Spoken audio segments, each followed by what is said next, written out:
Muy buenas noches, queridas amigas, queridos amigos, comenzando un programa más de Diálogo Franco. Como todos los lunes, hoy vamos a compartir un tema de mucho interés con el ex senador Gonzalo Arnulfo Quintana, abogado, senador varias veces, constitucionalista, una de las personas con el análisis más agudo de la actualidad en el Paraguay. ¿Qué tal, senador? ¿Cómo estás? Hola, Federico. Encantado de estar contigo. Gracias por la invitación. Buenas noches a la audiencia. ¿Cómo estás? Muy bien, muy cómodo. Parece que vamos a actuar nosotros el mismo traje, la corbata también. Parece que nos pusimos de acuerdo. Parece que nos pusimos de acuerdo. Bueno, Gonzalo, nos interesa básicamente 3 puntos. Comenzamos ya por el primero para no perder tanto tiempo. Nos interesa tu visión del gobierno del presidente Santiago Peña. Un gobierno nuevo, nueva expectativa, nueva esperanza. Al igual que cualquier embarazo, nace el producto del amor y bueno, siempre hay expectativa, hay esperanza.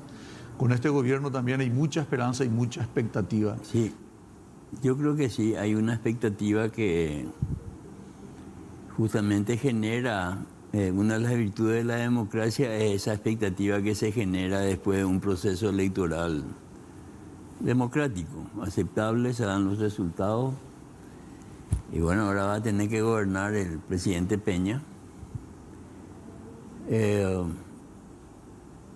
La expectativa que yo creo que la expectativa, si se toma el discurso del presidente, los discursos del presidente, desde que asumió su discurso inaugural, inclusive durante el proceso de instalación de las comisiones de transición, se han propuesto objetivos muy importantes. Muy altos, ¿eh? Muy altos. Muy altos. 100.000 viviendas, 500.000 puestos de trabajo. Sí, que son temas administrativos, digamos, de cómo administrar los recursos, qué posibilidades tenés. Y yo creo que el país necesita, aparte de esas acciones, necesita profundizar el desarrollo institucional. Ahora, en honor a la verdad, economista el presidente Peña, ya estuvo en el Banco Central del Paraguay, fue ministro de Hacienda, incluso ocupó espacio dentro del sector privado también, ¿verdad?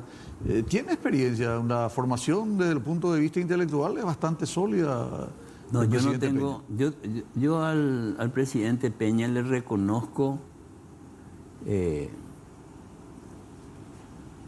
una virtud necesaria para un gobierno y los futuros gobiernos, para este gobierno y para el futuro. Yo creo que él entiende cómo funciona el mundo. Es muy importante. Ahora, exactamente estaba pensando, el Paraguay necesita un economista y yo diría que necesita un líder, porque el proceso de cambio va a requerir de un liderazgo muy fuerte, un liderazgo que no es ejercer el poder como un jefe, sino una capacidad de convocar a un esfuerzo colectivo, porque hay muchos frentes que se presentan. ¿Y vos le ves al presidente con las agallas, con el temperamento, con la condición de poder liderar este proceso? Y hay que darle tiempo. Es decir, yo ya sé dónde va tu pregunta. Es decir, la gente dice, este va a ser un gobierno de carta. ¿Qué dice la gente? Y eso, vos estuvimos hablando de venir, la gente no duda de que él ejerza el poder realmente. Y yo tengo que... Él tiene 4 posibilidades. Entonces te hago ya la pregunta directa. ¿Se va a gobernar desde el Palacio de López o desde la Junta de Gobierno? Esa es la pregunta. Depende de con qué cristal lo mires. Pero, ¿cuál es la experiencia latinoamericana? Cristal lo que nosotros queremos. La experiencia... Yo quiero que él sea presidente. No, acá hay 4 ejemplos que tenemos que tomar en consideración. Y esa es una elección que él tiene que hacer. El presidente Peña tiene que elegir de entre modelos que conocemos.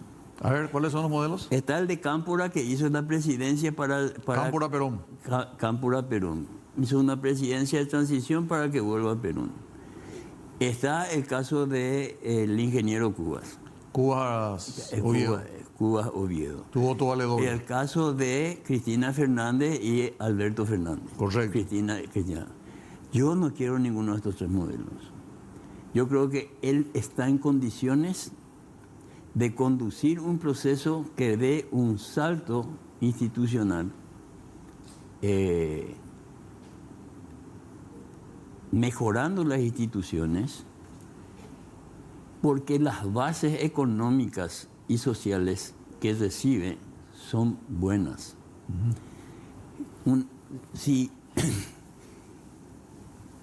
Si yo me doy cuenta, si yo observo lo que pasa en la región, nosotros conservando el valor de la moneda, que significa garantizar la independencia del Banco Central, ¿Sí? si aseguramos mecanismos de protección de la propiedad privada, ya sea la propiedad privada inmueble, la propiedad intelectual, mecanismo de protección, eso, ampliar eso, un mecanismo de... Creo que estamos bien en eso. Sí, por eso digo, tenemos buenas bases. La promesa que hace su ministro de Economía de que van a volver al déficit fiscal programado de 1.5, es decir, desde la pandemia que nos obligó a un déficit, Sí. pero aún con este 4%. Es decir, las condiciones, yo no creo que haya problemas económicos. Los números macroeconómicos del Paraguay son extraordinarios. Son muy buenos. Son muy buenos, nos ve muy bien la gente. Exacto. Entonces, ¿por qué no tenemos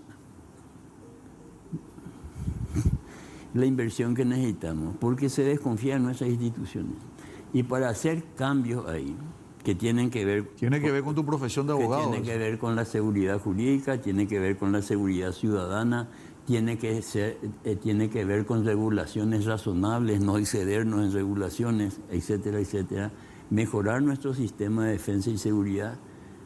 La gente va a venir, porque además, es decir, la gente y su plata, que es lo que es la inversión, yo creo que él está en condiciones. Ahora lo que creo que tiene que quedar claro, y ese va a ser el desafío para él en los próximos meses, es construir su imagen de presidente, del presidente que gobierna, y para disminuir o desbaratar esa idea de que él no va a gobernar. Esa es la necesidad política. Ahí tenemos una pregunta al médico. A mí me es más fácil porque mi profesión. El médico hace diagnóstico por signos subjetivos, lo que el paciente le dice, Sheyukuá, Shakanundú, Sheporacé, Irurula, Sheretimá, etcétera, etcétera, etcétera. Y lo que vos ves, los signos objetivos, los nombramientos, por ejemplo, para su gabinete, ¿te hace presumir que él va a tener independencia? Yo tengo que hacer, y vos no sos médico solamente, sos una persona de que toda tu vida le dedicaste a la política, te apasiona, y como pocos tuviste el privilegio y el desafío de ser presidente de la República. Así que vos mejor que yo. Vos sos entrevistado. No, me dijiste vamos a dialogar, entonces me pongo en posición de igualdad. Sí, pero la gente quiere saber lo que vos pensás. Yo te voy a decir lo que yo pienso. Pero tengo que... entonces, ya que no querés, te voy a dar una anécdota de que me contaron del ingeniero de Bernardi. El ingeniero de Bernardi tenía grandes planes desde el Ministerio de Hacienda y lo hablaba con un amigo. Cuando asumió el Ministerio de Hacienda, este amigo después de un tiempo le reclama, che, ¿y qué pasó con lo que hablamos y qué sé yo? Entonces le dice Bernardi, ¿me puedes hacer un favor? Sí, cómo no. Vení, sentate acá. El otro estaba sentado claro, de los invitados. Él estaba sentado en frente y el ministro en su despacho, en su asiento. Claro. No, pero como que bárbaro, no, por favor te pido. Y se va al amigo y se sienta en el asiento de él.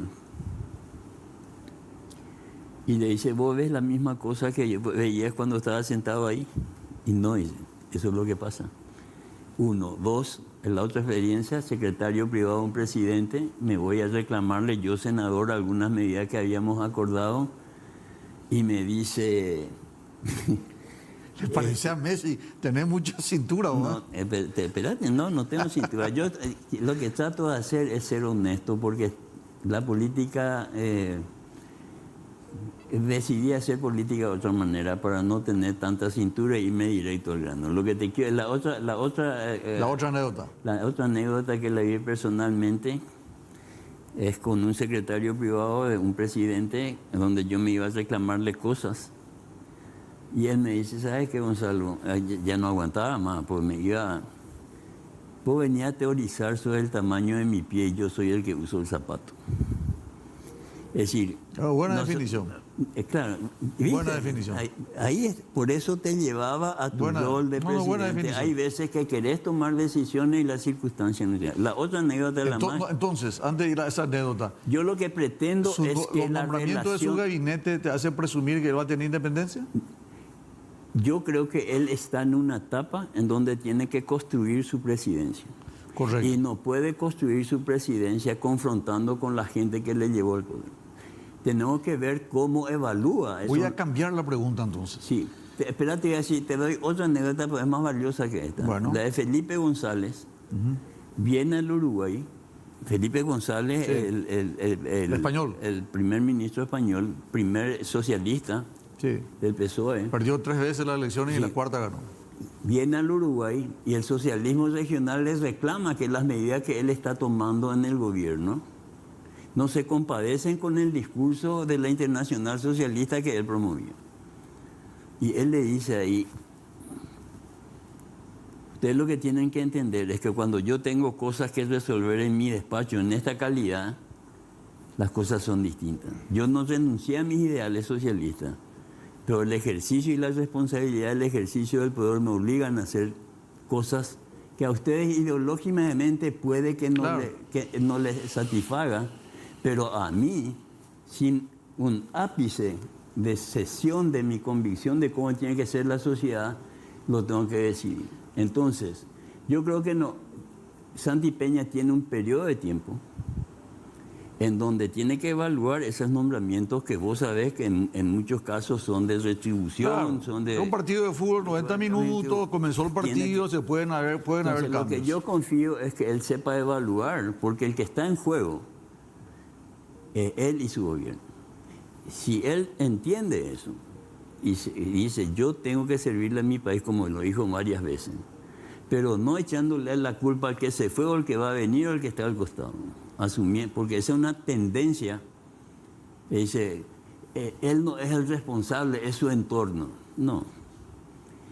Como decía Colin Powell, leadership is lonely. El liderazgo es solitario. Las decisiones políticas las tomás vos solo. Y si ganás, si te sale bien, todos van a subirse al carro del triunfador. Y si te sale mal, a lo mejor el que cuando es más próximo... Cuando la criatura es linda, todos son padres de la criatura. Iba la mitad más entonces, la yo lo que te diría es que si vos me decís, yo entiendo, hay nombramientos que yo si era presidente no lo hubiese hecho. Por ejemplo, el ministro de Agricultura yo lo hubiese mantenido en estas circunstancias en donde tenemos un... Excelente trabajo el ministro Bertonía. No solamente por eso, sino porque él... Necesitamos enfrentar una situación que pueda afectar la producción. Tengo otro tema inaudable. Entonces, sí. Y después me gustó bastante lo del ministro Rubén Ramírez. Rubén Ramírez Lescano, canciller. Le encuentro muy ubicado, muy importante en orientar, en ponerle razones al barullo que se arman muy preparado, preparado, con mucha solvencia. Yo te diría, no creo que sea tiempo de juzgar todavía una semana de haber asumido el gobierno, sino que de observar, a ver cómo él se comporta con relación, y espero que él tenga el rigor necesario como para decir a cada cartera, esto es lo que yo pretendo de usted, y tener un checklist de decir, ¿estamos avanzando o no estamos avanzando? Senador, Mucha gente te decía en el periodo parlamentario oráculo porque era un poco el que tenía la voz dentro del Congreso. Sobre todo digo esto para la gente joven. El doctor Gonzalo fue un brillante parlamentario y tiene una visión largoplacista muy aguda. Esa reunión de ayer te llena una reunión de una cumbre sin avisar, con organismos que no dependen directamente del Ejecutivo, tipo Contraloría, Fiscalía General del Estado. ¿Qué opinión te merece? Yo creo que hay dos temas, Federico. Me permití, ¿verdad? Es decir, lo que él dice de que senador, no sé qué cuánto, y adjetivos muy generosos, es por eso, por la amistad nomás. Pero yo te diría que si vas a encarar el problema de la seguridad y de la defensa, es decir, la defensa en términos de seguridad interna, porque la defensa, ¿qué es lo que pretende la defensa como concepto global? La protección de los bienes jurídicos individuales y colectivos de la nación. A veces tenés que usar la fuerza, otras veces no. En este caso hay dos temas que están vinculados desde mi punto de vista. Uno es la inseguridad ciudadana de esa delincuencia que nos asusta. Pero el tema fue combate a la corrupción, lucha al contrabando y narcotráfico. Ok. En el tema, esos temas están vinculados. Yo no puedo combatir o establecer la seguridad si no combato la corrupción. Todos los días sí. Estamos en los tres poderes. Está concatenado. En los tres poderes del Estado. Está concatenado. Entonces, yo no sé cómo hablaron. Si es que ellos plantearon o se comprometieron a planes de acciones concretas que puedan contribuir. Parece que continúa el jueves. A combatir la corrupción. ¿Y quién hace la corrupción? La corrupción hace la autoridad pública. Es decir, el famoso, el tango se baila, toda historia, pero si vos tenés funcionarios honestos, no corruptos, no, muy difícil que alguien se presente a ofrecerle un negociado. Entonces ahí hay un montón de medidas que tomar para disminuir los niveles de corrupción que le hace ineficiente al Estado en términos de seguridad. No sé si me explico. Sí, está bien. Es decir, la corrupción está tan generalizada y está tan señalada a nivel internacional como un problema nuestro. Es un problema endémico, ¿no? Que yo, cuando me dicen corrupción cero, empiezo a desconfiar de la voluntad de combatirla. Es decir, es tan amplio el frente de combate. Acá entonces, no hubo ningún pronunciamiento todavía, se formó un equipo. Por eso te digo, te estoy dando como ejemplos anteriores. Vamos a corrupción cero, vamos a mejorar la salud y la educación. Contrabando cero. Nunca tiene, exacto. Entonces, yo creo que, o espero que, supongo que, lo que van a tratar de hacer es decir, este problema, vos como médico, es decir, yo quiero hacer una cirugía, pero tengo que ponerle en condiciones de supresión, claro, es decir, hay que preparar. Parte por parte. Entonces, vuelvo a decir... Es correcto. Vuelvo a decir que sería muy bueno que cada institución que tienen que ver con la corrupción, del control, ahí yo creo que tiene que ver, por eso la Contraloría, tiene que ver el CEPRELAT, etc.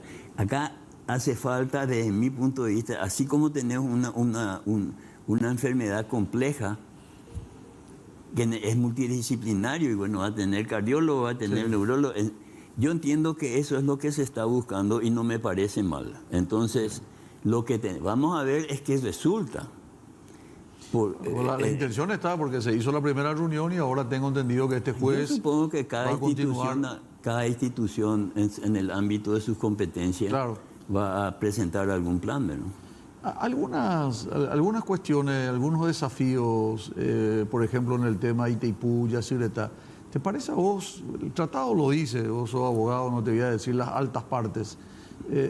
¿Cómo verías vos, Gonzalo Quintana, en un ejercicio de empatía, que te vas a negociar con el Brasil o con la Argentina y le decía al presidente brasilero, al presidente argentino, miren, el Congreso, los partidos de oposición, esta es la posición con respecto a Itaipú y Yacyretá. A la vuelta de la pausa va a responder esta pregunta el doctor Gonzalo Arnulfo Quintana.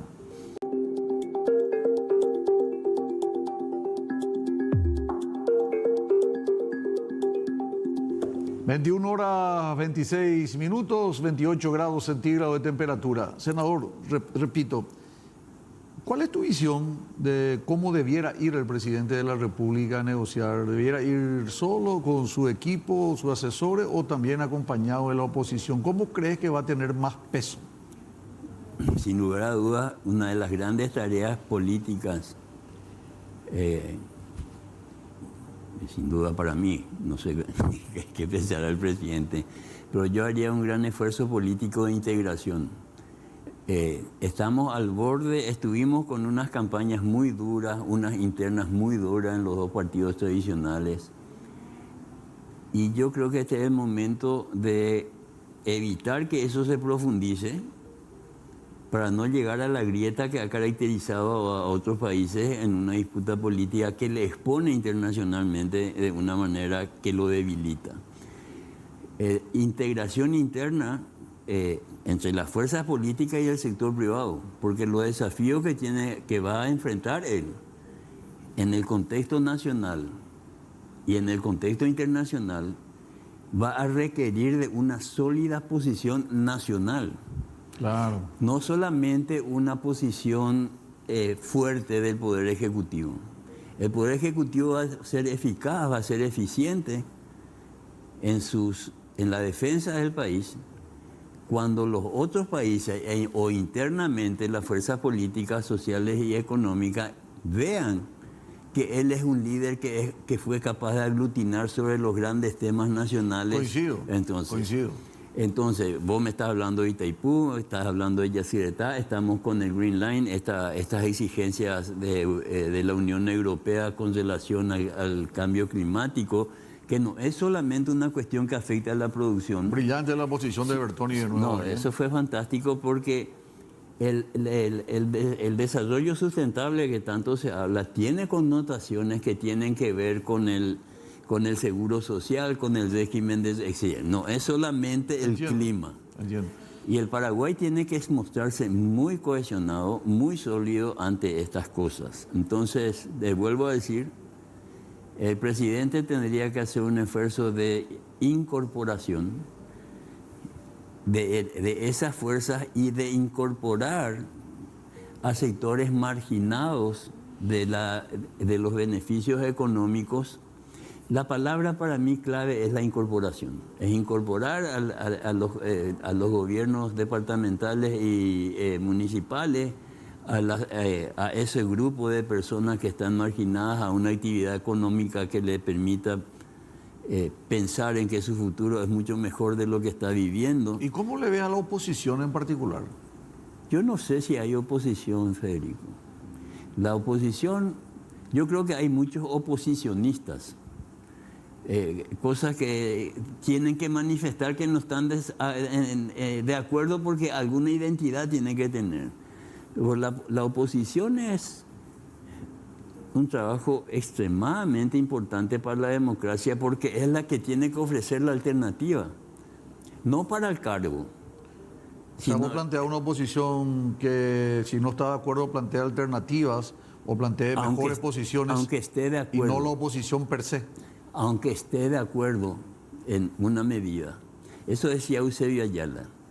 El reconocimiento de la virtud del oponente es una virtud deportiva, no política. Si mi oponente político, y ahí está la competencia que beneficia al país y a la sociedad, me dice, voy a tomar esta medida, y yo como oposición le puedo decir, sí señor, estoy de acuerdo que es necesaria esa medida, pero yo tengo una propuesta mejor. Compite por lo mejor. Entonces, no sé si me explico. Sí, clarísimo. Entonces, clarísimo. Eso voy a apoyar lo que está bien, voy a rechazar lo que está mal. Mira, Colón descubrió América. No sé cómo te explico que va a decir. Pero coincide con el enunciado. Entonces decir, no sé quién se va a decir, voy a apoyar lo que está mal y voy a rechazar lo que está bien. Una tontería. Entonces, esa competencia que tiene que ser permanente, que le dé identidad al gobierno de la oposición, sin embargo, tiene que hacer concesiones en los grandes temas que tienen que ver con cuestiones de altísimo nivel. Es decir, en presupuesto para defensa, presupuesto para seguridad, presupuesto intervenir en los sistemas de educación y de salud pública. Ahí tiene que haber coincidencia. Y en este caso, como son las exigencias que pueden afectar muy severamente nuestra economía, porque una parte demasiado importante, la base de nuestra economía es agropecuaria, acá no tiene que haber una sola voz de disidencia para enfrentar lo que hoy es un poder que nos está exigiendo cosas que nos pueden dañar económicamente. Entonces, por eso, yo no descarto la competencia política, pero la oposición en un gesto de responsabilidad con el país tiene que cooperar, ofreciendo ideas, porque hay que revisar muchas cosas. Por ejemplo, si vamos a hablar de seguridad, hay que revisar toda la legislación penal, del régimen penitenciario, el Código Penal, el Código de Procedimientos. Claro. Es decir, hay mucha tarea que tiene que identificarnos como nación, no como partido, como decía Eusebio Ayala. Muy importante es la etiqueta, pero más importante que la etiqueta es la marca. Acá hay una marca que el país necesita presentar en el plano interno y en el plano externo también. Cuando vos decís que no hay oposición, la primera reacción, sobre todo a una persona como yo, que es militante del Partido Liberal, le puede chocar. Pero después comienzo a analizar y me doy cuenta que lo que decís es cierto. Yo endoso contigo. Infelizmente no tenemos una oposición bien constituida hoy. Qué lamentable. ¿Eso vos ves solamente dentro del Partido Liberal? No. ¿O dentro del espectro de los otros partidos? Yo le llamo... Estamos en horario de protección al menor. Sí. Fuera del horario de protección. Yo le llamo la licuadora hija de puta. Porque hay un sistema político de dominación que licuó. Nos hizo iguales.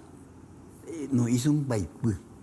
Es decir, la misma pelea que ves con Arévalos por un ministerio, le ves en toda la oposición cuando tiene que se trata de un plan. No hay una intermediación entre la demanda de la sociedad y la respuesta política, que el gobierno tiene que darle lo suyo y la oposición tiene que darle lo suyo. No aislamos, hablo en primera persona plural, porque siento que es así.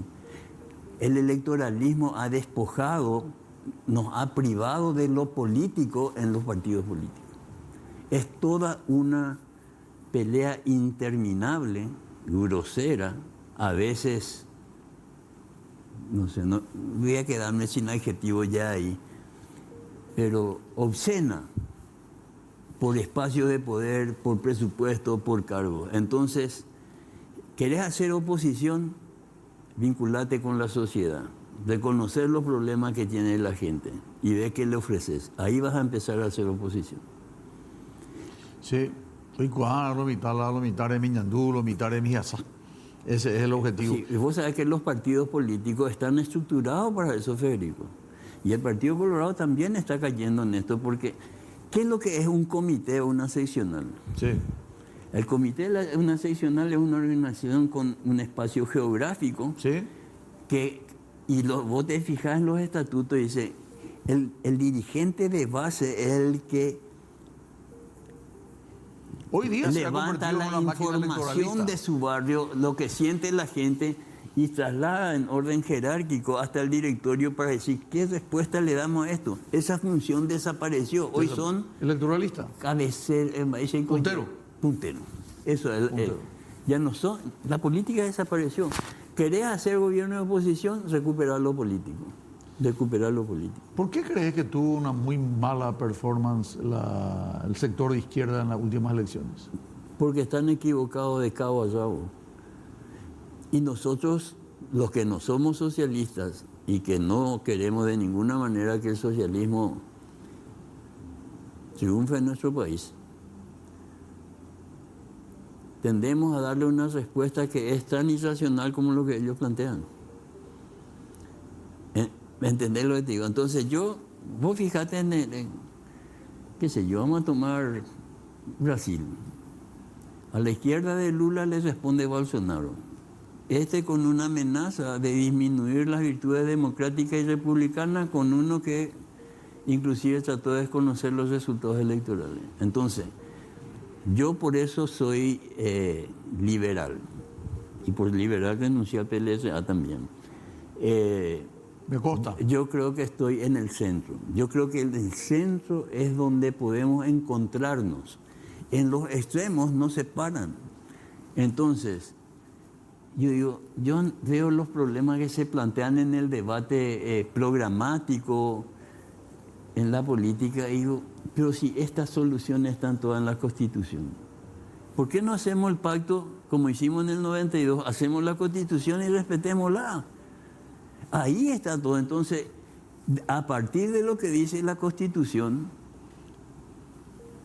desarrollamos las políticas o los programas que puedan diferenciarnos en los matices. Y voy a irme porque yo sé que esa va a ser tu pregunta. El tema de la cosa de género y de... No, espera un ratito, eso vino después en el tercer bloque. Antes de eso te pregunto, Sí. ¿vos estás de acuerdo con una modificación, con una reforma constitucional No, ahora, una enmienda? No. Así como está. Hoy en día, una reforma constitucional con este nivel, esta calidad de la política y de lo que... Coincido. Puede ocurrir cualquier cosa, hermano. Coincido. Es decir, No es el momento. no, de ninguna manera. Correcto. Yo creo que en la última vez que estuve contigo en este programa te dije, ¿cuándo tenemos que revisar la Constitución? Cuando pasemos la transición. Esta es una Constitución adecuada para una transición. Cuando terminó la transición y tenemos democracia consolidada e instituciones republicanas funcionando, el Poder Judicial independiente, el Banco Central consolidado en su independencia, todo lo que dice esta Constitución, ahí podemos ver la Constitución democrática de la democracia definitiva del Paraguay, en la democracia plena. Hoy nosotros vivimos una democracia mínima. La democracia se manifiesta en las elecciones nomás. ¿Qué lugar le daría a vos por tu experiencia? Porque conoces no solamente de derecho, sino también tenés mucha experiencia de banco. CEPRELAT. ¿CEPRELAT tendría que ser una dependencia del Ejecutivo o te parece que calzaría mejor, por ejemplo, en el Banco Central del Paraguay? Yo le daría a la CEPRELAT la característica de un órgano extrapoder. Yo al Banco Central le daría lo que dice la Constitución: preservar el valor de la moneda, controlar el sistema financiero para que no haya problemas y punto, meterle a eso. Y la CEPRELAT es un organismo que tiene más características policíacas o de investigación, Sí. que pueden ser extremadamente útil. Vuelvo a repetir, extremadamente útil, si es eficiente para combatir la corrupción. Porque en definitiva el famoso es casi un aforismo. ¿Querés saber qué pasó con ese tipo por un acto de corrupción? Follow the money. Seguirle a la plata. Ahí vas a encontrar la razón. La ruta del dinero. Sí, señor, la ruta del dinero. La última pregunta. La Secretaría Nacional Anticorrupción del presidente Peña, antes de asumir el cargo, dijo que iba a hacer desaparecer. Ayer hubo una reunión donde se tocó ese tema y también tiende a desaparecer. La Secretaría Anticorrupción se creó. Eso quiero que me explique, porque yo no manejo. Nosotros creamos se creó en mi época y se creó con el propósito de, siguiendo el mismo ejemplo médico, la Contraloría, ¿qué es lo que hace? Un procedimiento forense, una autopsia. Ya murió el paciente, analiza de qué murió, ya se ejecutó mal, ya está. ¿De qué te sirve la Secretaría de Anticorrupción que está a cargo del presidente de la República? Aparece en un diario de circulación nacional o en un programa de televisión o un programa de radio o un ciudadano. Señor Gonzalo Quintana denuncia, miren, acá hay una licitación que aparentemente está en forma ilegal y que esto se puede corregir. Entonces se presenta la denuncia, va a la Secretaría de Anticorrupción, avisa, tiene otras funciones, tiene otro objetivo. Sin embargo, así y todo, algo que tendría que ser acción preventiva, inmediata y que depende directamente del presidente de la República, quieren hacer desaparecer. Yo entiendo que hay alguna cuestión con el avión venezolano iraní que se hizo la denuncia, pero vamos a dejar de lado eso y vamos a analizar en forma objetiva. ¿A vos te parece que la Secretaría de Anticorrupción, siendo un país endémicamente corrupto el nuestro, tiene que desaparecer? Mira, yo dejaría, no es que te estoy tirando de taquito la pelota a vos que conoces profundo. Yo no conozco cómo funciona ni cómo se está integrado. No sé si hay superposición sobre de funciones con, ¿cómo se llama? Auditoría General del Poder Procurador Ejecutivo. General, la Fiscalía en caso de que No tiene función punitiva, no tiene función judicial. judicial. Pero la Contraloría, si encuentra algo, Deriva. hace denuncia a Fiscalía, por ejemplo. Este tiene una función preventiva. Bueno, perfecto. Y Ahora, además hay 2 actas que firmó el Paraguay de acuerdo internacional en el cual propende a esta lucha de este tipo de se anticorrupción. compromete con Claro. crear unas instituciones como Sí. esta. Entonces hay que cumplir y hacerlo que funcione. ¿Vos cómo evalúas? ¿Está funcionando o no? Yo creo que sí. Además, funcionó, bueno, nuestro periodo fue muy corto, después funcionó en el periodo del presidente Cartes, presidente Abdo, y ahora, después de hacer esta denuncia al doctor René Fernández de un avión que vino para llevar productos y que la Embajada de los Estados Unidos y el gobierno de los Estados Unidos, digo mejor, hizo alguna denuncia, ahora le quieren sacar la Secretaría de Anticorrupción, son pretextos de que ya hay otras funciones. Pero si no conoces el tema, a lo mejor es mejor. No, yo no. exonerarte. Me voy a poner en tu posición de periodista preguntándote no quiero tocar temas Para mí, que no. repito, yo toda mi vida hice urgencia.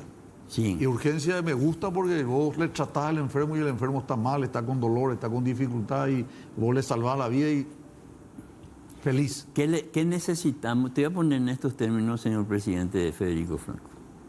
Si usted fuera presidente hoy, ¿cómo haría para que esa secretaría funcione? ¿Qué haría? Yo le potenciaría y le daría el marco legal que le hace falta, porque está por un decreto. Hay que hacer un abordaje legislativo. Sí. Hay que darle el marco legal. ¿Cuál es el perfil de los funcionarios que tienen? ¿Qué cantidad como...? No, nosotros hicimos comisionamiento de otras instituciones, ningún ya. solo cargo. No solo tiene. cargo. Ok. No creó, no significó ningún ¿Y solo cuál cargo. es el por el perfil Estado. del director? ¿Cómo es un secretario? Tiene que ser una persona de extrema confianza del presidente que le pueda llevar, porque el presidente puede llegar a recibir hasta 240 personas en una audiencia en un día. Sí. Y dentro de esas 240 personas aparecen 2 que vienen a hacerte una denuncia. Y no tenés tiempo de darle la debida Y importancia. ahí derivás. Entonces le derivás y de esa manera se lleva adelante. Es decir, lo primero en esa descripción es que tiene el título de secretario. Sí. Con rango de ministro, algo así ha de ser. No, secretario, no. El secretario de la CEPRELAT en realidad es un secretario para asuntos específicos No es de CEPRELAT, denuncia. Secretaría Anticorrupción. Secretaría Anticorrupción.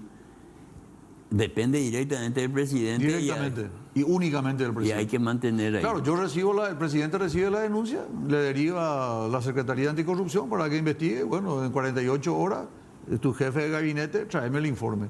Yo recuerdo que el que estuvo con nosotros tuvo que leerse 4, 9, 5 biblioratos de denuncia que recibimos de Petropar. Analizamos todo y bueno, no encontró nada. Pero quería saber tu opinión. Vamos a irnos al último corte, Gonzalo, por favor, ¿sí? ¿Sí? Último corte, vendemos y regresamos ya en la parte final del programa de día de la fecha de Diálogo Franco.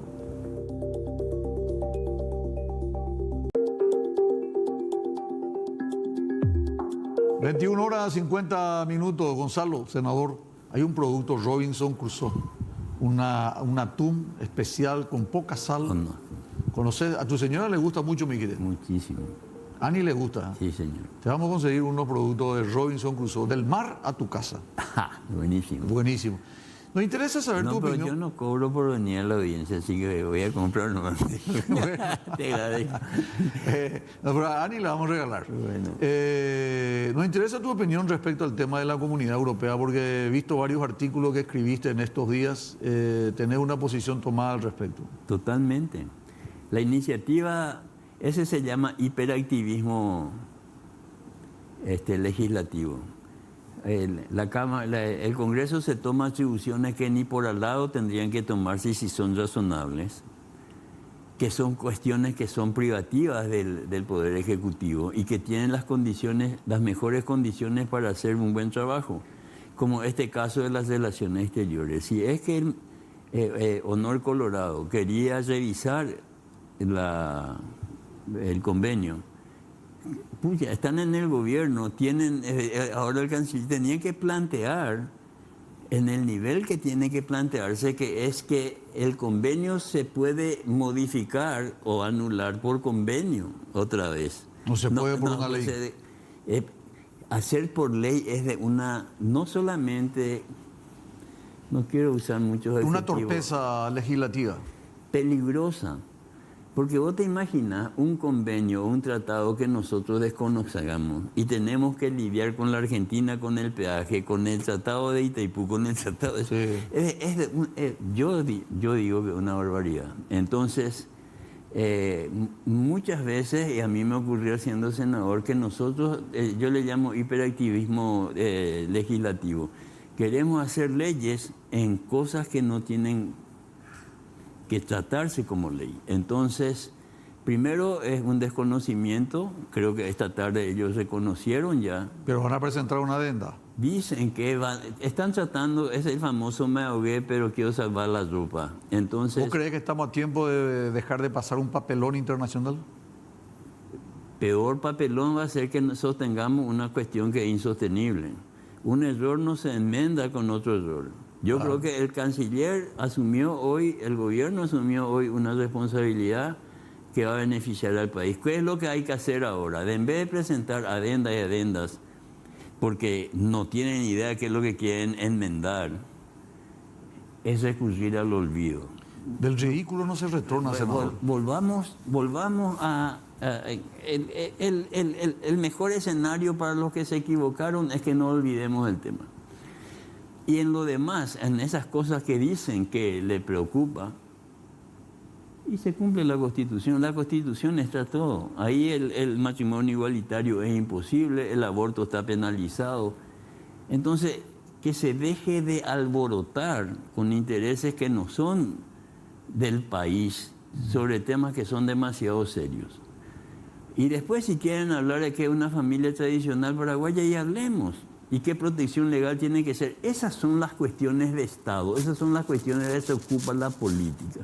No se ocupa de qué hago yo en mi vida privada. La vida privada está exenta de la autoridad pública. Entonces, yo creo que esto fue un alboroto, una antología al disparate, que nos expuso a nivel internacional de una manera que no nos merecemos los paraguayos.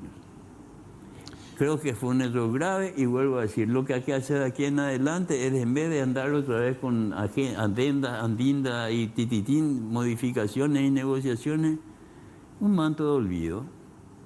Y asegurarnos de que nuestros chicos en el colegio estudien lo que dice la Constitución.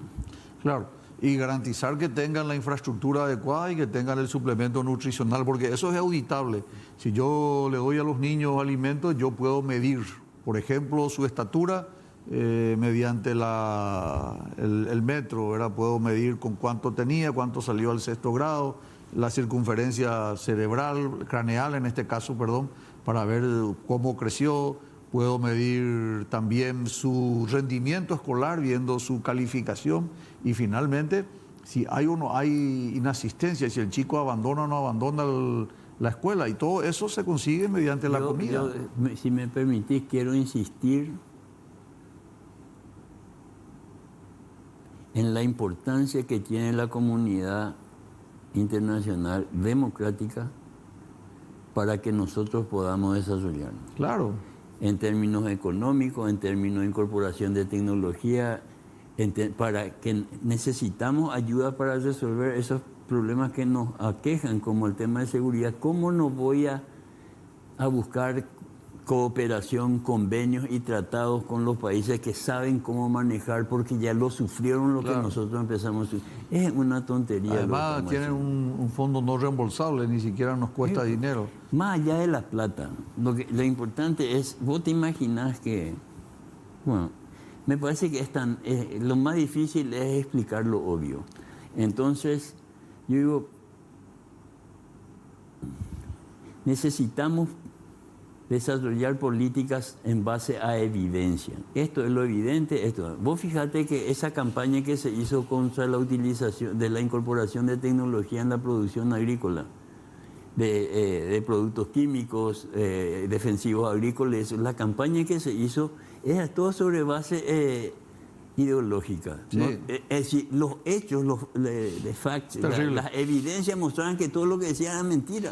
Así mismo. Entonces, hoy en día, felizmente, muchísimos, miles, espero que muchos miles más, de pequeños productores hoy tienen un estándar de vida. Mira lo que pasó con el algodón.